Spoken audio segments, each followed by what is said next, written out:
ये है मुख्य गेट मंदिर का, जिससे अंदर जाते हैं। और यहाँ पे जो है अर्घा लगाया गया, अर्घा में ही जल डालना है और इस तरफ से निकल जाना है। तो बहुत ही अच्छी व्यवस्था कर दी गई है।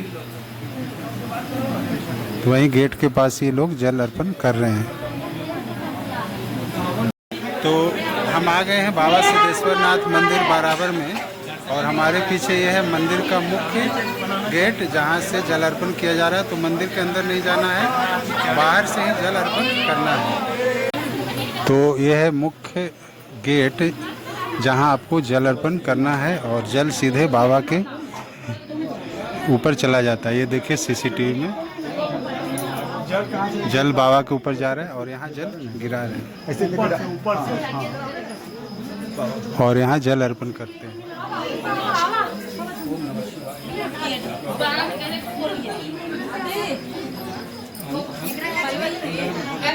तो ये अर्घा बना हुआ है, यहीं से जल अर्पण करना है। तो यहाँ इस अर्घा में जल दिया जाता है। इस अर्घा में जल अर्पण करना है बाबा सिद्धेश्वर नाथ मंदिर बराबर में, और यहाँ से जल सीधे बाबा पर चला जाता है और इधर निकलने का रास्ता।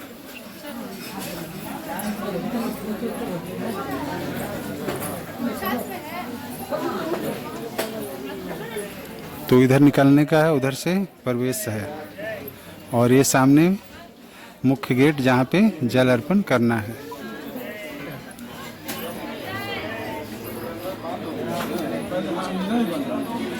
बाबा सिद्धेश्वर नाथ मंदिर बानावर में हमने जलाभिषेक कर लिया है। और ये देखिए हमारे पीछे ये प्रांगण है, प्रांगण के गेट पे ही अर्घा लगा हुआ है, जिसमें जल अर्पण करना है। तो अभी तक यदि आप यहाँ नहीं आए तो आ सकते हैं। पूरे सावन यहाँ पे मेला लगा रहता है। तो ये है बाबा सिद्धेश्वर नाथ मंदिर बानावर, जो कि पहाड़ की चोटी पे है। और इस तरह देखिए कितनी अच्छी व्यवस्था की गई। और ये मुख्य मंदिर है, देखिए ये मुख्य मंदिर है, जहाँ भी हमने जलाभिषेक किया। एक तरफ जाने का या आने का बना हुआ है। इस तरह लोग आ रहे हैं, इधर से जा रहे हैं। तो जलाभिषेक हमने कर लिया है। अब चलते हैं नीचे। इस मंदिर का कहानी यह है कि यहाँ बानासुर नाम का एक राक्षस रहा करता था, जिसने पहाड़ की चोटी पे मंदिर का निर्माण किया, भोले बाबा का मंदिर। और इसे बाबा सिद्धेश्वर नाथ मंदिर कहते हैं। और यह बिहार राज्य के जहानाबाद जिले के मखदुमपुर प्रखंड में है। मखदुमपुर प्रखंड मुख्यालय से 15 किलोमीटर और जहानाबाद जिला मुख्यालय से ये 25 किलोमीटर की दूरी पर स्थित है। अब यहाँ सुविधाओं का विस्तार कर दिया गया है। पहले यहाँ इतनी सुविधाएं नहीं हुआ करती थी। दोनों तरफ रेलिंग लगा दिए गए हैं और सीढ़ियाँ भी बना दी गई है। रोपवे का भी निर्माण हो गया है, लेकिन चालू होना शेष है। ये सामने रोपवे का सिस्टम है। तो सावन में यहाँ पूरे सावन लोग भक्त आते रहते हैं, मेला लगा रहता है। अभी तक आप यहाँ नहीं आए हैं तो एक बार ज़रूर आएँ। प्रशासन की सख्ती के कारण भीड़ नहीं है, क्योंकि ऊपर जो अतिक्रमण रहता था उस कारण भीड़ होता था। और पूर्व में यहाँ कई बार हादसे हो चुके हैं, जिसमें अनेक लोगों की जान भी जा चुकी है। इसलिए इस बार से व्यवस्था किया गया है कि सिर्फ ऊपर में जलाभिषेक होगा, कोई दुकान वगैरह नहीं है। आप जल लेकर यदि आना हो तो नीचे से ही लेकर आएँ। ऊपर जल है, लेकिन आपको जल का पात्र बहुत ही रेयर मिलेगा, मिलेगा भी तो बहुत महंगा। इसलिए अपना जल लोटा सब नीचे से ही लेकर आएँ।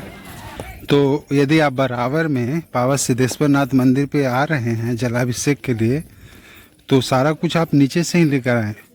पीने का पानी और जल, क्योंकि ऊपर में मिल नहीं रहा है, और मिल भी रहा है तो बहुत ही महंगा है। सिर्फ एक जगह पानी मिल रहा है पीने का, वो भी 15 रुपये का पानी 30 रुपये मिल रहा है। और जल आपको 50 रुपये में एक मतलब चुक्का में मिल रहा है।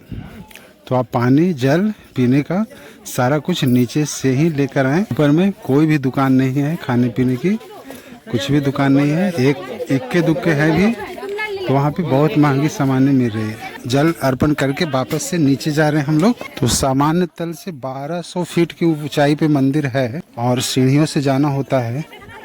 तो कम से कम आधा घंटा आपको लगेगा कंटिन्यू चलने पे।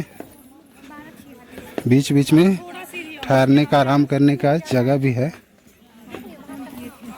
तो अब हम लोग मंदिर से उतर रहे हैं। इस तरह से सीढ़ी है उतरने का और घुमावदार है, टर्निंग है बहुत सारी जगह और खड़ी सीढ़ी है। तो अब चलते हैं नीचे, नीचे का दिखाते हैं आप। तो ये है बानावर पहाड़ी पे जाने का जो मंदिर है, उस पे जाने का मुख्य गेट। और यहीं पे जो है श्रावणी मेले का उद्घाटन हुआ था इधर। और इस तरह से ये गेट है, लोग जाते हैं। अभी दिन के 1 बजे हैं तो भीड़ थोड़ी कम है, इधर से लोग आते हैं।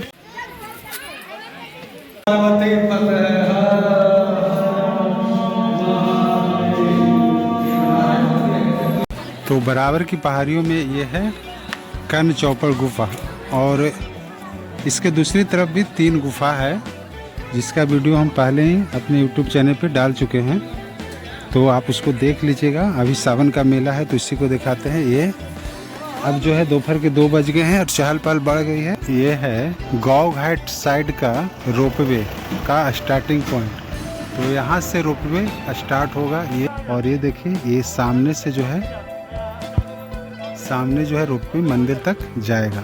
तो ऊपर का हमने दिखाया था कहाँ तक रोपवे जाएगा, मंदिर के बिल्कुल नज़दीक। लेकिन यह स्टार्टिंग होगा यहाँ से, गाँव घाट साइड से। तो यदि आप रोपवे से भविष्य में कभी आएंगे जो है गाँव घाट साइड, और यहाँ से रोपवे द्वारा मंदिर तक जाएंगे। इधर से भी सीढ़ी है जाने का। यदि आप मंदिर तक जाते हैं तो ये रास्ता जो में चढ़ाई कम है, आसानी से जा सकते हैं। लेकिन पतलगंगा साइड से जो है चढ़ाई ज़्यादा है। तो हालांकि ज़्यादातर पर्यटक जो हैं पतलगंगा साइड से ही जाते हैं, क्योंकि पतलगंगा साइड का एरिया ज़्यादा डेवलप है।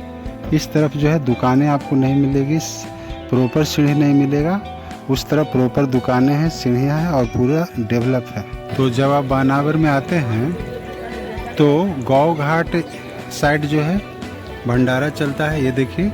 और ये भंडारा सुबह 8 बजे से शुरू हो जाता है और पूरे दिन चलते रहता है। ये है गाँव घाट रोड, गाँव घाट से पतलगंगा जाते हैं। और यहाँ पे चलता है विशाल भंडारा, सुबह 8 बजे से पूरे दिन चलते रहता है जब तक इच्छा हो प्रभु की। और भंडारे में दाल भात सब्जी अचार सारा कुछ है। तो गाँव घाट साइड ये भंडारा चलता है, चावल दाल सब्जी।